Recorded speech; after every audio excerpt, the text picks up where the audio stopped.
Friends, ಎಲ್ಲರಿಗೂ ನಮಸ್ಕಾರ. ರೇಖಾ ಅಡುಗೆ ಚಾನಲ್ಗೆ ಸ್ವಾಗತ. ಎಲ್ಲರಿಗೂ ಶ್ರೀರಾಮನವಮಿ ಹಬ್ಬದ ಶುಭಾಶಯಗಳು. ಸೊ ಹಬ್ಬ ಸ್ಪೆಷಲ್ ಆಗಿ ಡಿಫ್ರೆಂಟಾಗಿ ಕ್ಯಾರೆಟ್ ಕೋಸಂಬರಿ ಮಾಡೋಣ ಅಂದ್ಕೊಂಡಿದ್ದೀನಿ. ತುಂಬ ಚೆನ್ನಾಗಿರುತ್ತೆ, ನೋಡೋಕ್ಕೂ ಲುಕ್ ಆಗಿದೆ. ಇದು ಹೇಗೆ ಮಾಡೋದು, ಇದಕ್ಕೆ ಬೇಕಾಗೋ ಇಂಗ್ರೀಡಿಯೆಂಟ್ಸ್ ನೋಡೋಣ. ನೋಡಿ, ಈ ಸೈಜ್ ಕ್ಯಾರೆಟು ಸುಮಾರು 4 ವಾಶ್ ಮಾಡಿ ತುರಿದಿಟ್ಕೊಂಡಿದ್ದೀನಿ. ಒಂದು 1/4 ಕಪ್ ಆಗೋಷ್ಟು ಹೆಸರು ಬೇಳೆ ನೀರಲ್ಲಿ ನೆನೆ ಹಾಕಿದ್ದೀನಿ, ಅಂದರೆ ಟೀ ಕುಡಿಯೋ ಲೋಟ ಅಷ್ಟು.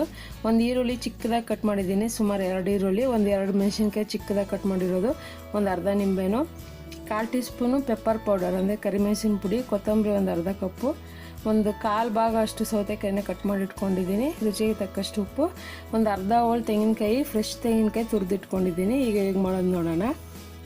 ನೋಡಿ, ಒಂದು ಬೌಲ್ಗೆ ಹೆಸರುಬೇಳೆ ಚೆನ್ನಾಗಿ ಒಂದು 2 ಸಾರಿ ವಾಶ್ ಮಾಡಿ ನೆನೆ ಹಾಕಿ ಒಂದು ಅರ್ಧ ಗಂಟೆ ನೆಂದರೆ ಸಾಕು, ಜಾಸ್ತಿ ಏನು ಟೈಮ್ ತೊಗೊಳಲ್ಲ. ಇದಕ್ಕೆ ಜಾಸ್ತಿ ಕ್ಯಾರೆಟ್ ತುರಿ ಹಾಕ್ತಾಯಿದ್ದೀನಿ. ಸುಮಾರು ಒಂದು 1/4 kg ಆಗುತ್ತೆ ಈ ಕ್ಯಾರೆಟು, 4 ಕ್ಯಾರೆಟು. ಮತ್ತು ಇದನ್ನು ತುರಿದಿಟ್ಕೊಂಡಿದ್ದೀನಿ. ತೆಂಗಿನಕಾಯಿನೂ ಅಷ್ಟೇ, ಫ್ರೆಶ್ ಆಗಿರೋ ತೆಂಗಿನಕಾಯಿ ಹಾಕಿ, ತೆಂಗಿನಕಾಯಿ ಎಷ್ಟು ಹಾಕ್ತೀರೋ ಅಷ್ಟು ಚೆನ್ನಾಗಿರುತ್ತೆ. ಮತ್ತು ಖಾರಕ್ಕೆ ಹಸಿರು ಮೆಣಸಿನ್ಕಾಯಿ ಹಾಕ್ತಾಯಿದ್ದೀನಿ. ಹಸಿರು ಮೆಣಸಿನ್ಕಾಯಿ ಇಷ್ಟ ಇಲ್ಲ ಅನ್ನೋರು ಬೇಕಂದರೆ ಪೆಪ್ಪರ್ ಪೌಡ್ರೇ ಜಾಸ್ತಿ ಹಾಕೋಬೋದು. ಈ ಕ್ಯಾರೆಟ್ ಕೋಸಂಬರಿಯಲ್ಲಿ ಸೌತೆಕಾಯಿ ಕಡಿಮೆ ಹಾಕ್ಕೊಳ್ಳಿ, ಮತ್ತು ಈರುಳ್ಳಿ ಜಾಸ್ತಿ ಹಾಕಿ, ಜಾಸ್ತಿ ಹಾಕಿದಷ್ಟು ಚೆನ್ನಾಗಿರುತ್ತೆ. ಕೆಲವರು ಇಷ್ಟಪಡಲ್ಲ ಈರುಳ್ಳಿ ಹಾಕಿದ್ರೆ, ಸೊ ಹಾಕಿದ್ರೆ ಚೆನ್ನಾಗಿರುತ್ತೆ. ಮತ್ತು ಯಾವಾಗೂ ಒಂದೇ ಥರ ಬೇರೆ ಥರ ಡಿಫ್ರೆಂಟಾಗಿ ಹೆಸರು ಬೇಳೆಗಳು ಮಾಡ್ತಾಯಿರ್ತೀರಿ. ಈ ಥರ ವೆಜಿಟೇಬಲ್ ಜಾಸ್ತಿ ಹಾಕಿ, ಅಂದರೆ ಕ್ಯಾರೆಟಲ್ಲಿ ಡಿಫ್ರೆಂಟಾಗಿ ಮಾಡಿದ್ರೆ ತುಂಬ ಚೆನ್ನಾಗಿರುತ್ತೆ.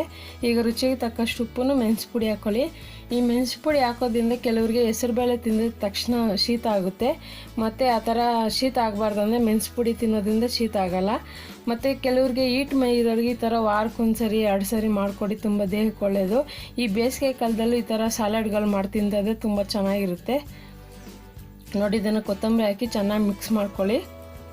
ತುಂಬ ಸಿಂಪಲ್, ಬೇಗನೆ ಟೈಮ್ ಹಿಡಿಯಲ್ಲ. ಹೆಸರು ಬೇಳೆ ಕೋಸಂಬರಿಗಾದರೆ ಒಗ್ಗರಣೆ ಮಾಡಬೇಕಾಗುತ್ತೆ, ಆದರೆ ಇದಕ್ಕೆ ಒಗ್ಗರಣೆ ಏನಿಲ್ಲ. ನೋಡಿ, ಇದು ರೆಡಿಯಾಗಿದೆ. ಈಗ ಇದನ್ನು ಸರ್ವಿಂಗ್ ಪ್ಲೇಟಿಗೆ ಸರ್ವ್ ಮಾಡ್ತಾಯಿದ್ದೀನಿ. ನೋಡೋದಲ್ಲ ಎಷ್ಟು ಸಿಂಪಲ್ಲಾಗಿ ಕಲರ್ಫುಲ್ಲಾಗಿ ಕ್ಯಾರೆಟ್ ಕೋಸಂಬರಿ ಮಾಡೋದು ಅಂತ. ಹಾಗಾದರೆ ನೀವು ಈ ಹಬ್ಬಕ್ಕೆ ಈ ರೆಸಿಪಿನ ಖಂಡಿತವಾಗಿ ಟ್ರೈ ಮಾಡಿ, ಹೇಗಿದೆ ಅಂತ ಕಮೆಂಟ್ಸ್ ಮಾಡಿ. ಮತ್ತಷ್ಟು ಈಸಿ ರೆಸಿಪಿಗೋಸ್ಕರ ರೇಖಾ ಅಡುಗೆ ಚಾನಲ್ನ ಸಬ್ಸ್ಕ್ರೈಬ್ ಮಾಡಿ, ಶೇರ್ ಮಾಡಿ, ಲೈಕ್ ಮಾಡಿ. ಈ ವಿಡಿಯೋ ನೋಡಿದ್ದಕ್ಕಾಗಿ ಎಲ್ಲರಿಗೂ ಧನ್ಯವಾದಗಳು. ಶ್ರೀರಾಮನವಮಿ ಹಬ್ಬದ ಶುಭಾಶಯಗಳನ್ನು ತಿಳಿಸ್ತಾ ಇದ್ದೀನಿ.